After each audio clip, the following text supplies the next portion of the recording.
بالله من الشيطان الرجيم بسم الله الرحمن الرحيم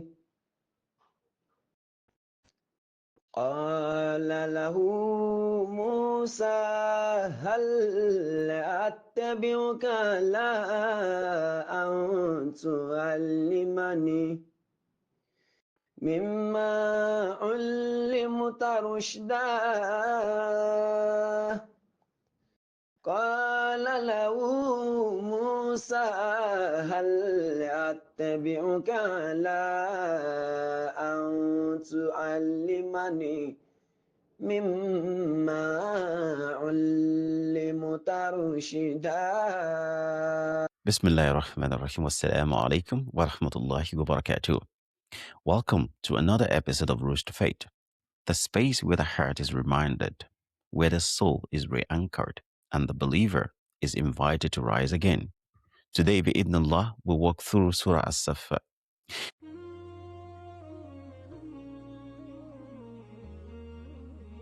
This surah that strips the believer of spiritual laziness, that confronts the ego with divine reality, and reminds human heart that no matter how loud the world becomes, the command of Allah remains unstoppable.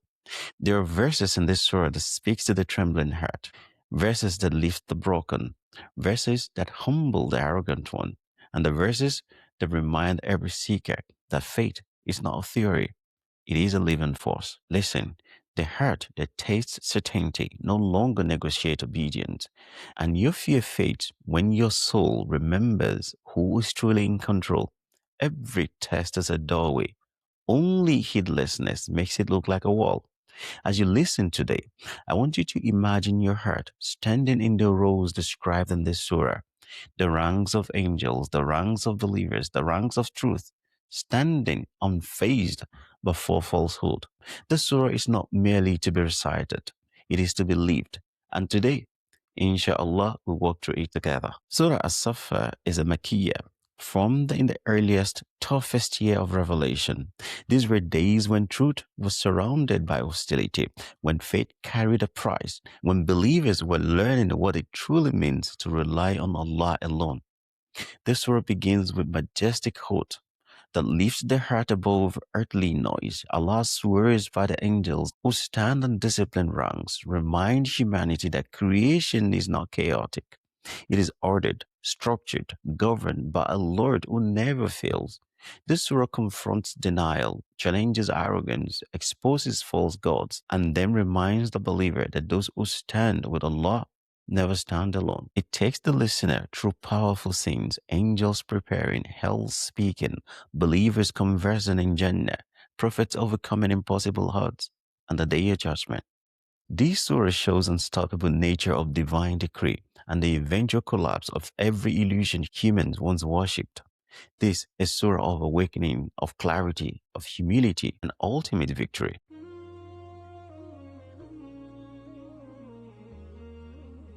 Surah As-Saffat opens by lifting your gaze away from noise of the heart, directing it towards the unseen world. Before Allah speaks of judgment, before He speaks of falsehood or truth, it shows you the heavens in motion. Angels stand in rows, perfectly ordered, fully present, unwavering in obedience. There is no confusion among them, no delay, no resistance, no internal negotiation. They move because Allah commands, and they obey because they know Him. This opening is deliberate.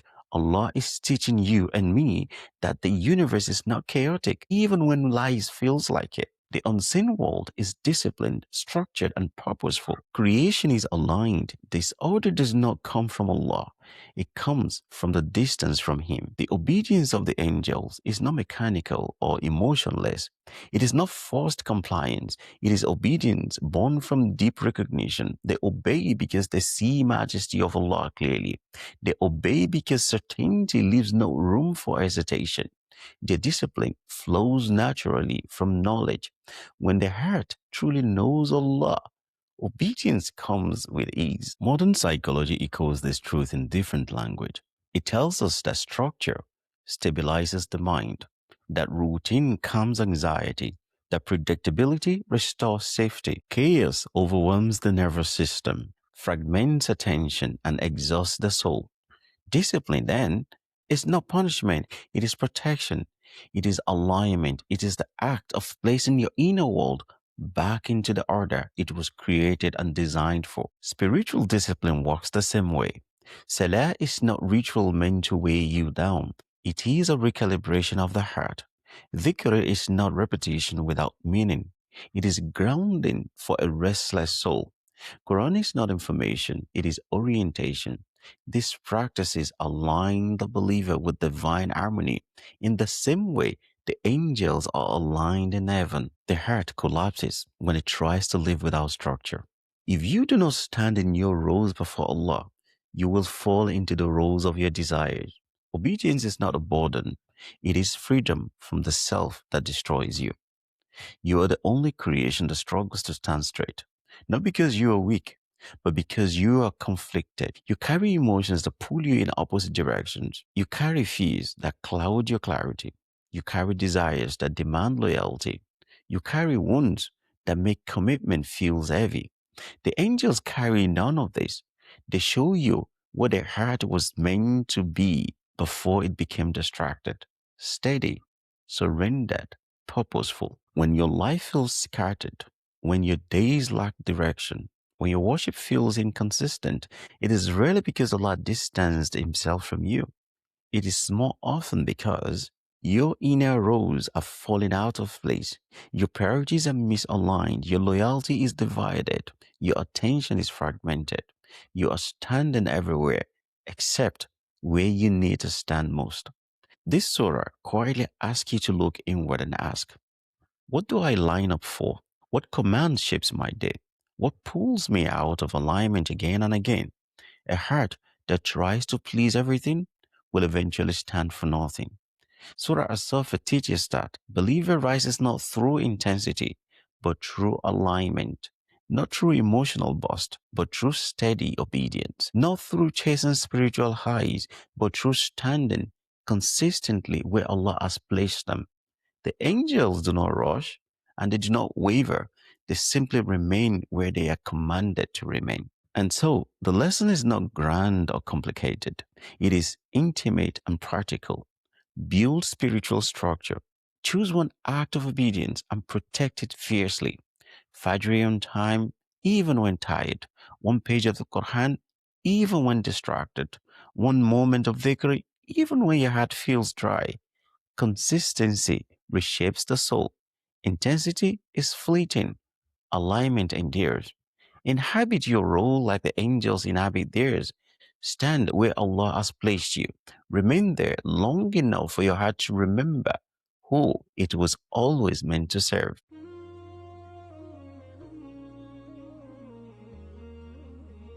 This surah does not merely speak about disbelief. It exposes what human beings cling to when they refuse to surrender.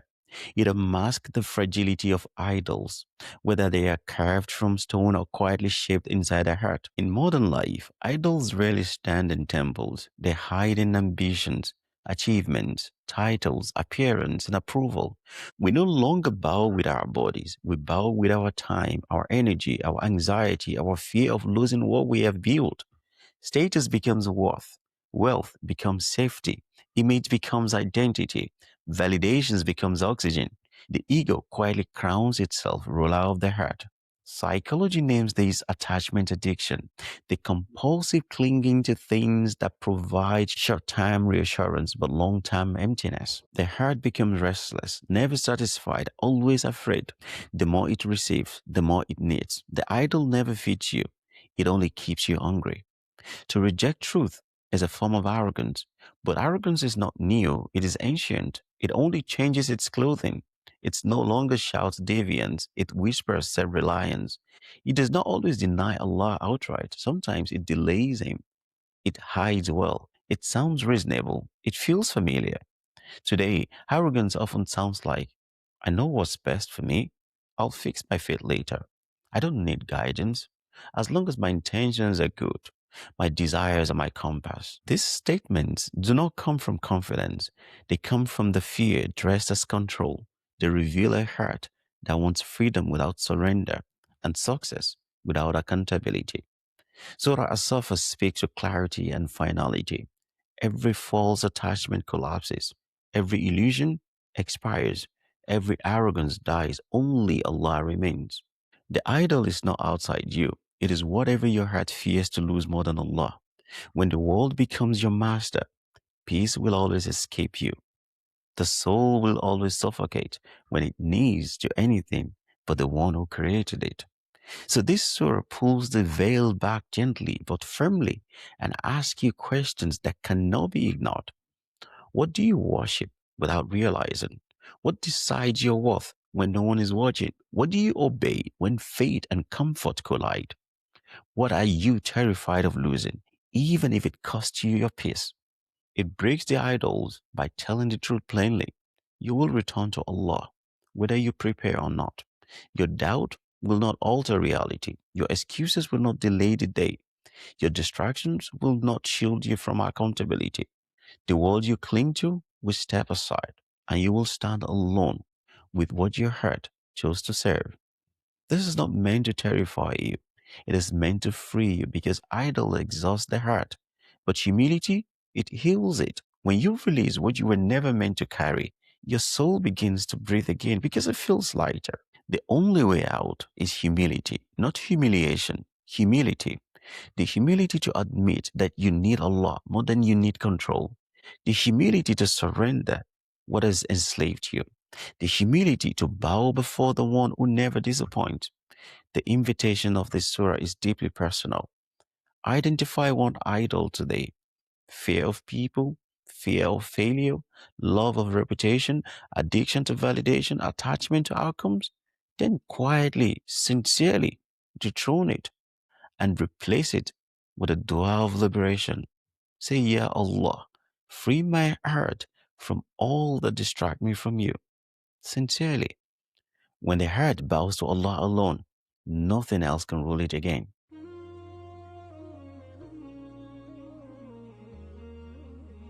Surah As-Saffat now shifts the believer's gaze from the collapse of falsehood to the quiet, enduring strength of those who stood for truth when standing came at a cost.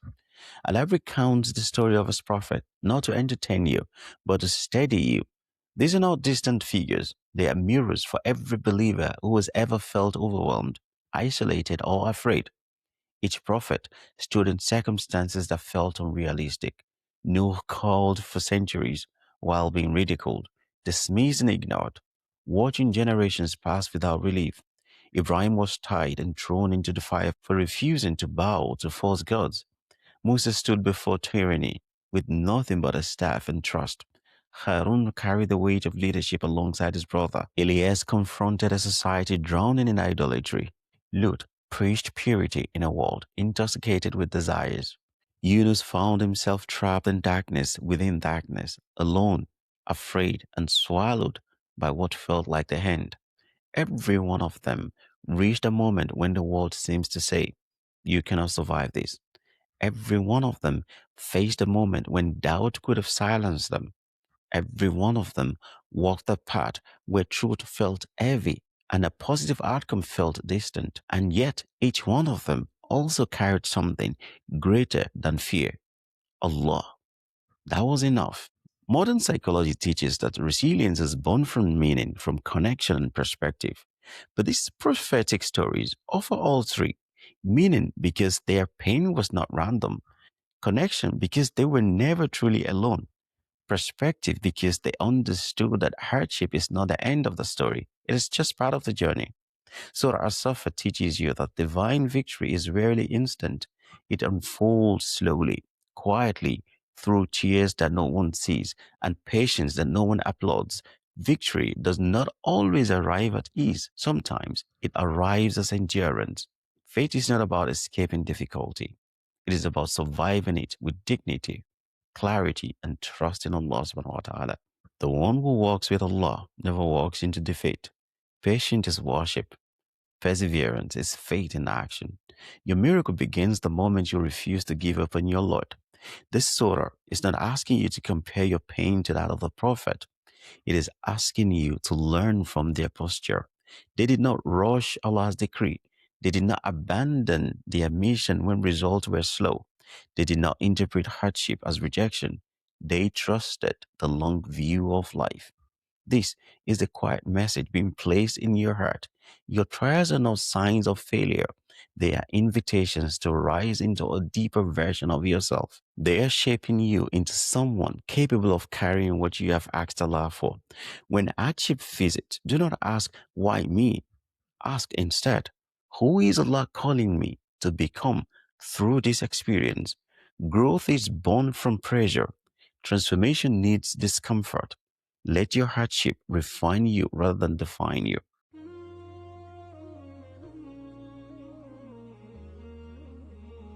Then the surah opens a scene that is both sobering and tender. A believer settled in the safety of paradise remembers someone he once knew in the world, someone familiar, someone influential, someone whose voice once carried weight in this life. The person rejected the truth, and now their destinies have separated forever. The believer looks at him and says, I almost followed you. I almost fell. Pause for a minute. Let those words settle. Almost. Almost is where many souls are lost. How many people shape your thinking without you realizing it? How many conversations slowly normalize your doubt? How many friendship, online voices, habits, or environment quietly pull you downward while feeling harmless? This sin is not about condemnation, it is about awareness. It shows that every companion is either a rope pulling you closer to Allah or a chain dragging you away from Him. Influence does not always arrive loudly. Sometimes it whispers, sometimes it jokes, sometimes it feels familiar and safe. Love everyone, but follow no one whose path does not lead you back to Allah subhanahu wa ta'ala. People can be a mercy or a test. Pray to be guided to the merciful ones.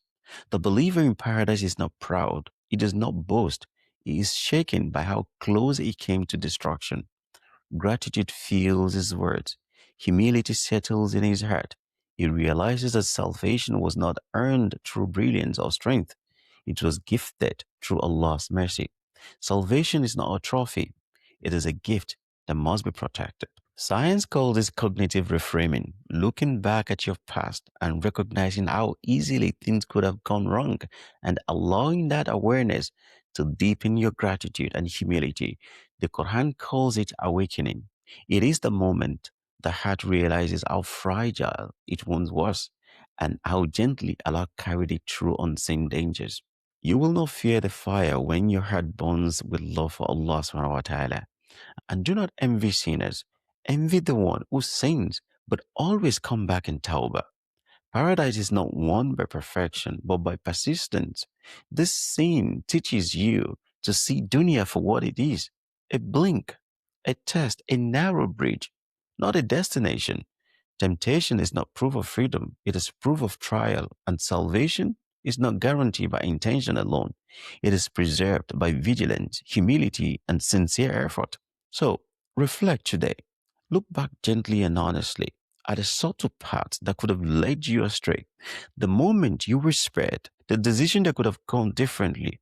Gratitude deepens when you recognize the dangers you were saved from. Let the gratitude soften your heart, humble your ego, and increase your sincerity with Allah subhanahu wa ta'ala. Because the greatest protection is not arrogance, it is awareness. So, here are some spiritual reflections and behavioral takeaways I want to offer. First, align your heart daily. Without alignment, life becomes noise.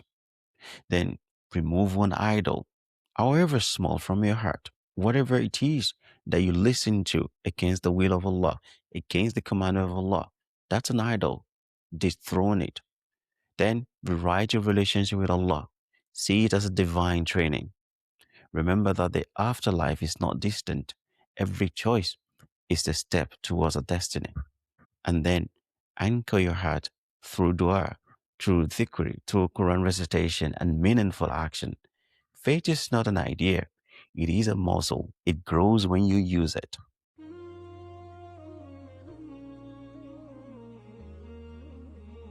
O Allah, the one whom the angels praise in perfect rows, Align our hearts as you align theirs. Remove from us the arrogance that blinds, the distraction that weakens, and the desires that distance us from you. Purify our companions, our intentions, our footsteps. Protect us from the people who pulls us toward heedlessness, and make us sources of guidance for those we love. Grant us the patience of Noah, the courage of Ibrahim, the resilience of Musa, the surrender of Yunus, and the clarity of your chosen prophets. Do not let our souls fall into trials we cannot see, nor allow us to walk alone, even for a heartbeat. Place light in our decisions, sincerity in our actions, and tranquility in our worship. O Allah, save us from the path of regret. Grant us the humility of the people of paradise, and write us among those who say on the last day, by the mercy of my Lord, I was saved. Amin Ya Rabbal Alameen. Thank you for joining this journey into Surah As-Saffat. Carry this truth with you. You're not walking alone. The unseen world is aligned in your favor when your heart aligns with Allah. Your fears are smaller than they feel. Your destiny is brighter than you imagine, and your Lord is nearer than you think. Rise with clarity, walk with purpose, and let this surah rewrite the way your soul understands life. This is Rushed Faith, guiding hearts, awakening soul, and calling every believer to become who they were always meant to be. Wassalamu alaikum wa rahmatullahi wa barakatuh.